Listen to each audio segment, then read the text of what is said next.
देखो, ये अभी जो संडे लास्ट को पेपर हुआ है 14 नवंबर 2021 को,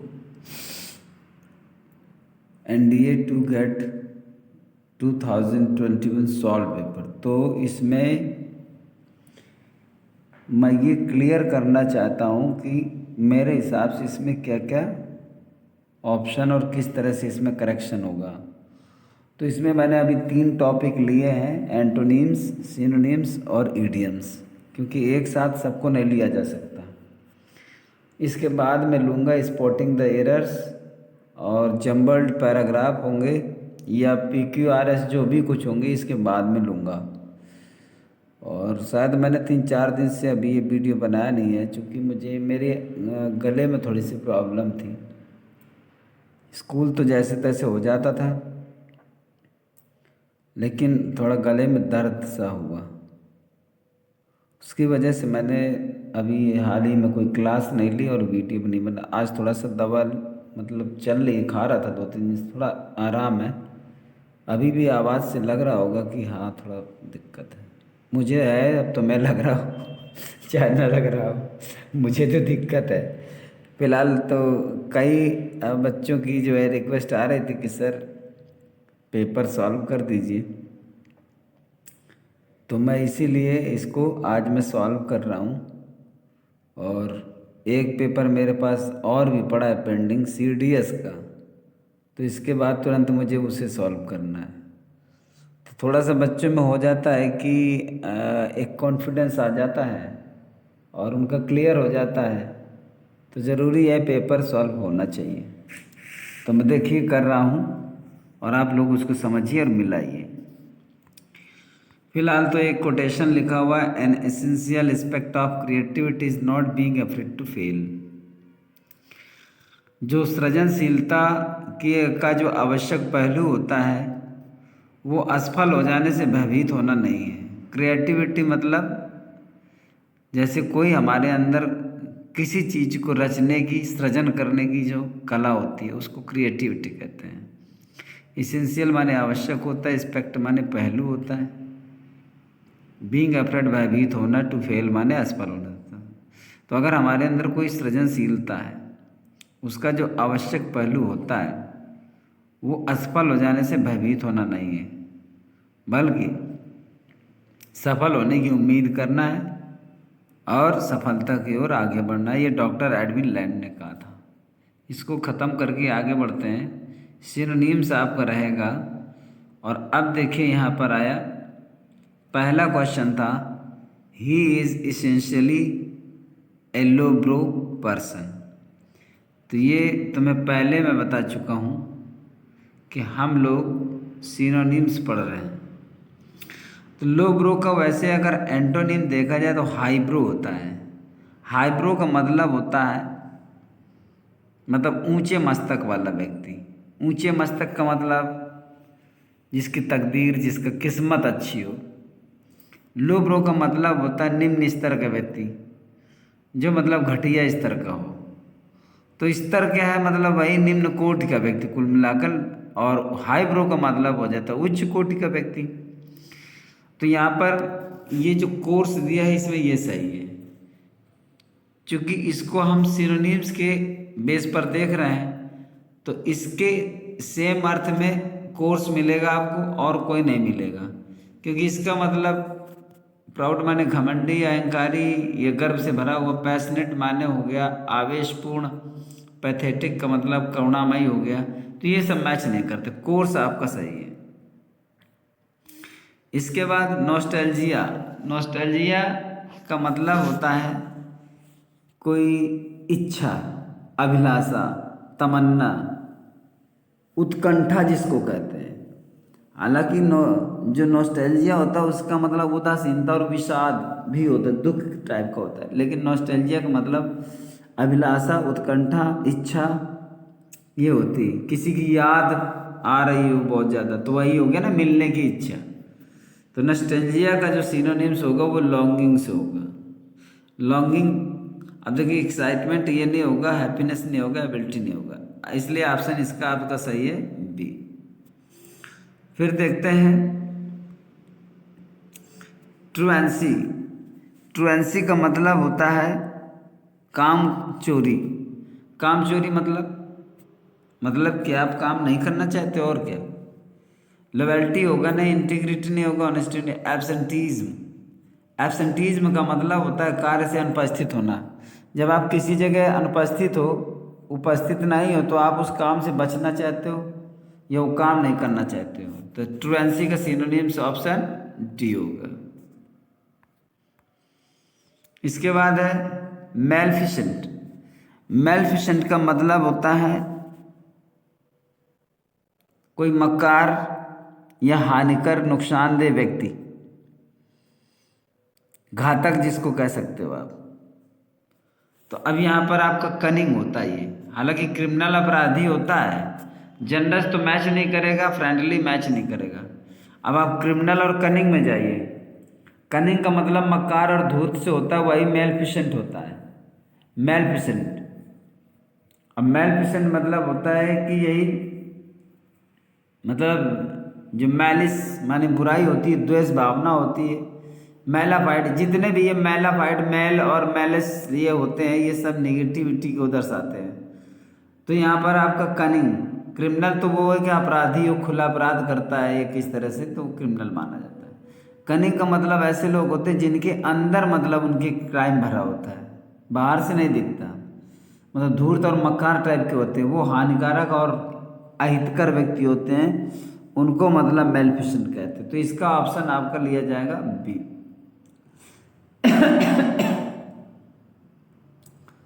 फिर है आपका पांचवा सोलेमनिटी। सोलेमनिटी, सोलेम जो होता है, सोलेम का मतलब एन साइलेंट रहता है। सोलेम माने गंभीर होता है, सोलेमनिटी माने गंभीरता हो गई, तो डिग्निटी माने गंभीरता हो गई। ठीक है ना। ग्रीड सही नहीं है, डिजायर सही नहीं, ट्रस्ट सही नहीं है, तो आपका ऑप्शन इसमें डी माना जाएगा।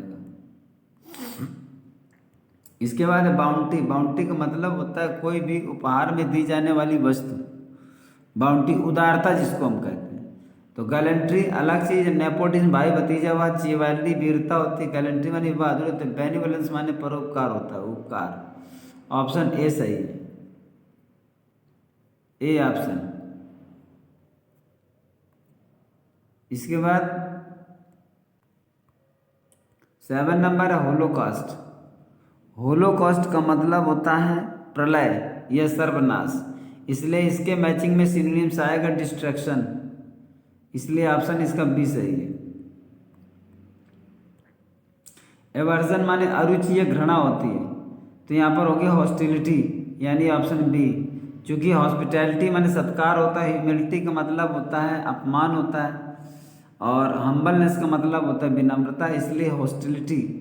अरुचिकर या शत्रुता, घृणा हॉस्टिलिटी से ही होता है, एवर्जन माने, तो ऑप्शन बी सही है। लिखा हुआ डेसीफर। डेसीफर का मतलब होता है गूढ़ अर्थ निकाल करके कुछ समझाना वर्णन करना, मतलब किसी चीज़ का गहरा अर्थ बताना, तो वो होता है डिकोड। इनकोड नहीं होता है, डिकोड होता है। डिकोड का मतलब गूढ़ वाचन करना, और गूढ़ वाचन करने का तात्पर्य होता है आपका किसी चीज़ का गहरा अर्थ बताना, तो वो डेसीफर से मैच करता है, ऑप्शन ए सही है। फिर है अपॉर्चून। अपॉर्चून का मतलब सामयिक। अपॉर्चून टाइम का मतलब क्या हो गया।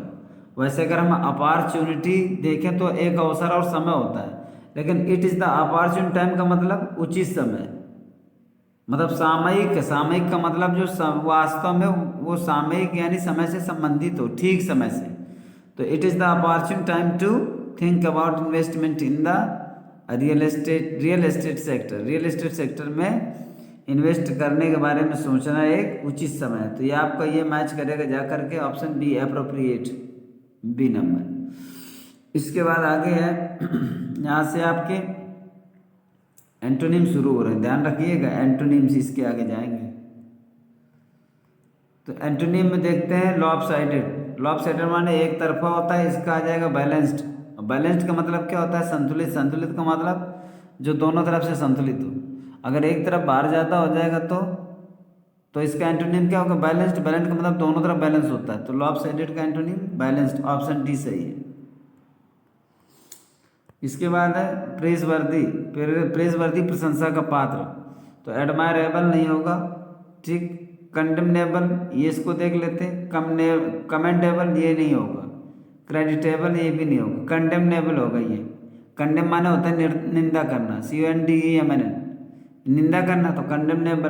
प्रेसवर्दी प्रशंसा करना, इसका निंदा करना। प्रशंसा के है वो योग्य और ये निंदा के योग्य, तो ऑप्शन आपका बी सही है इसमें। इसके बाद है पैलेटेबल।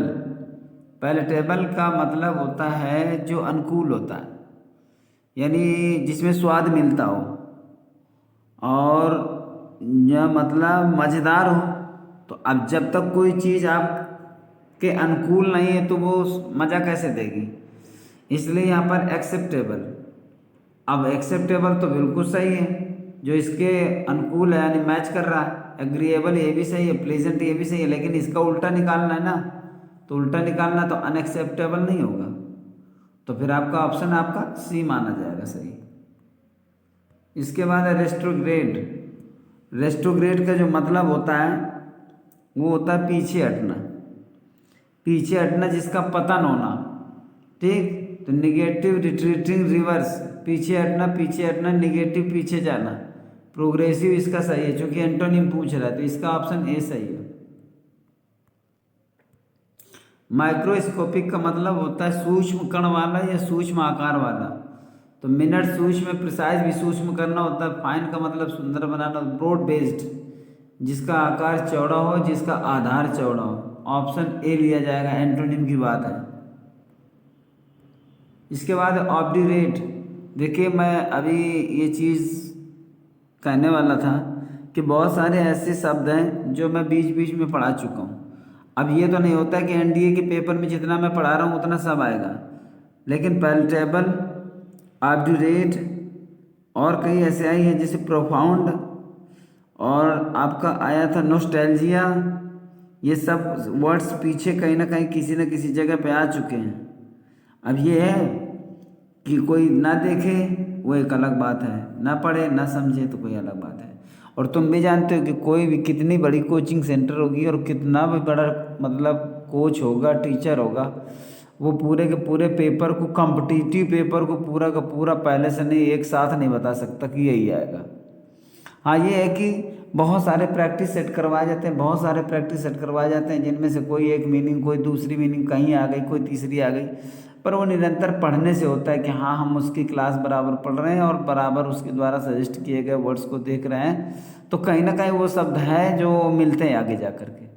तो मैं तो इसमें देख रहा हूँ तो कई मेरे पढ़ाए हुए शब्द हैं, जैसे कि ये ऑब्ड्यूरेट तो अभी पढ़ाया मैंने, दीपावली के बाद किसी क्वेश्चन सेट में पढ़ाया ऑब्ड्यूरेट, हठी और जिद्दी।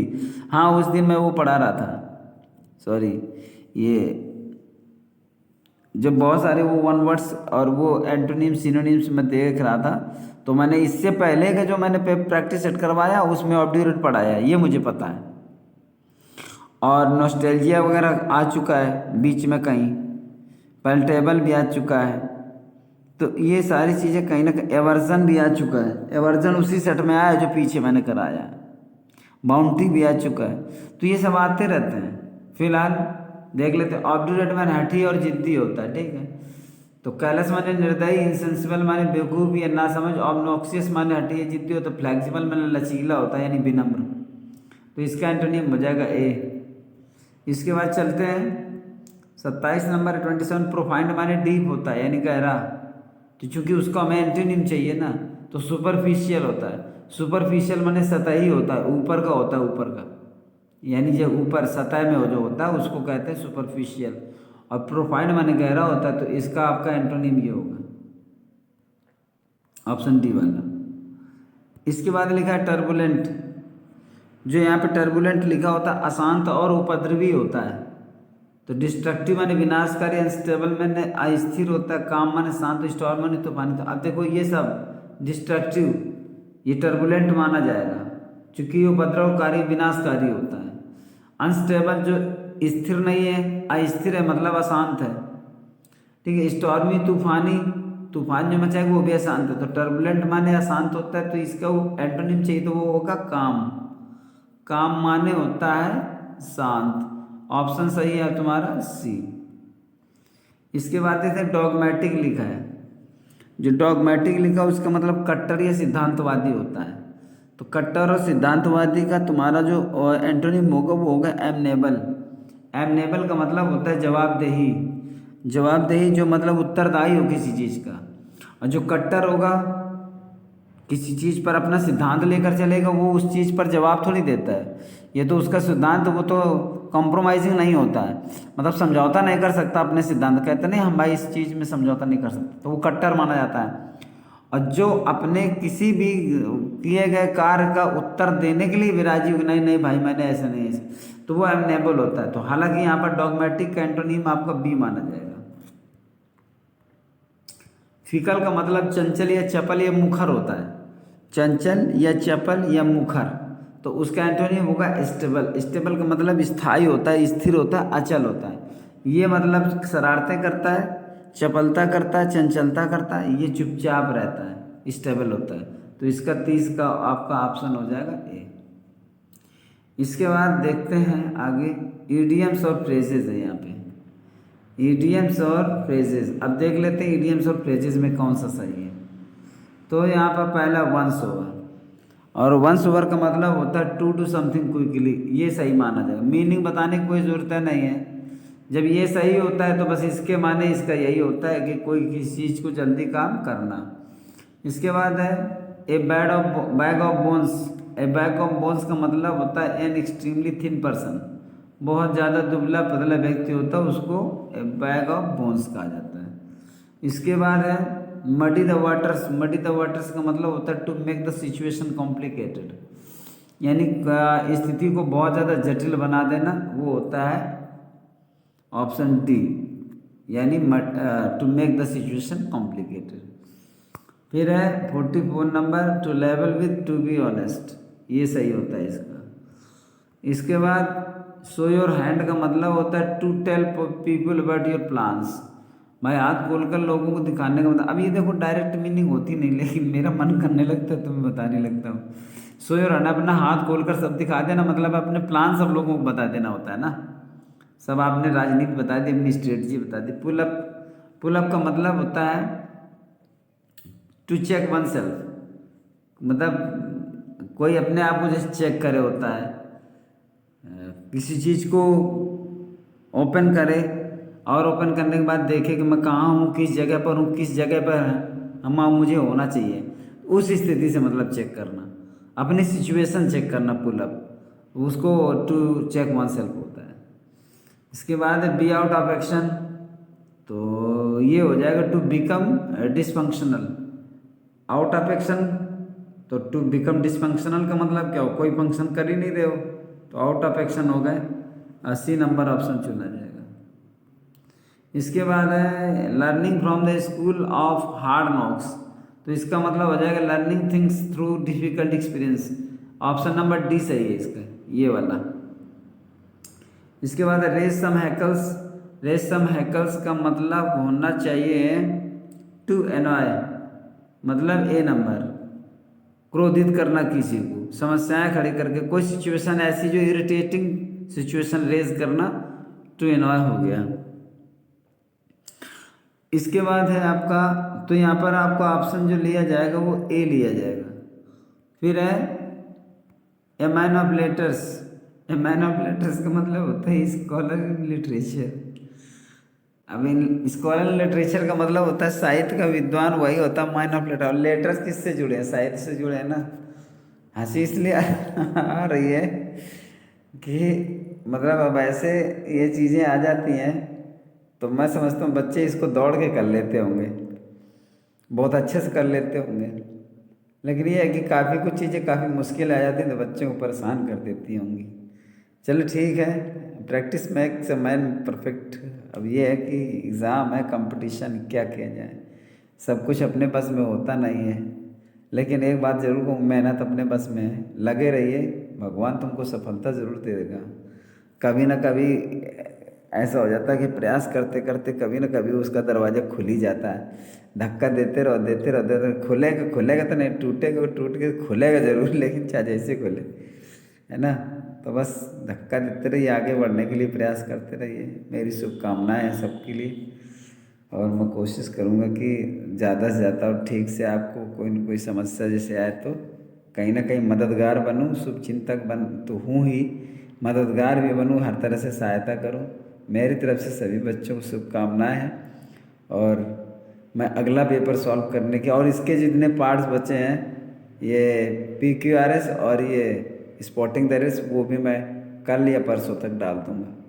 ठीक है, तो इसको तब तक मैच करिए और अग्रिम परीक्षा की इसी से तैयारी भी करिए। काफ़ी ऐसा होता है ना कि बैक पेपर जो होते हैं उनको रिपीट मार देता है वो, तो ये इनसे भी देखिए। और देखिए, ये हमेशा याद रखिए कि कोई चीज़ किसी पेपर की सारी नहीं आती है। हम प्रैक्टिस सेट कराएं तो ये नहीं कि सब कुछ एक साथ सारा सब कुछ आ जाए, पर यह है कि उसका कुछ ना कुछ ज़रूर आ जाता है। अगर उसको ध्यान में रखा जाए तो वो फ़ायदा करता है। अब जैसे यही है, ए माइन ऑफ लेटर्स है आपका, अब ये आया होगा तो आपको अच्छा लगा होगा, क्योंकि ये तो रटा है ना बहुत पहले से। वही चीज़ें बार बार पढ़ोगे, रट जाएंगी तो वो चीज़ अच्छी हो जाती है। चलिए फिर मिलते हैं अगले वीडियो में।